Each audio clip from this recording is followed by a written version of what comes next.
Держаться нету больше сил. Ну, в общем, планировали мы выезд в субботу утром после работы.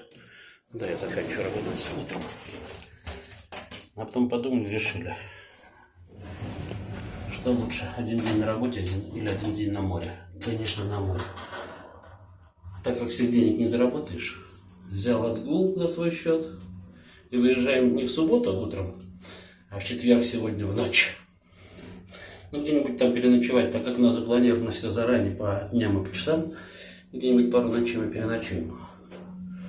Ничего страшного, место найдется. Так что в путь.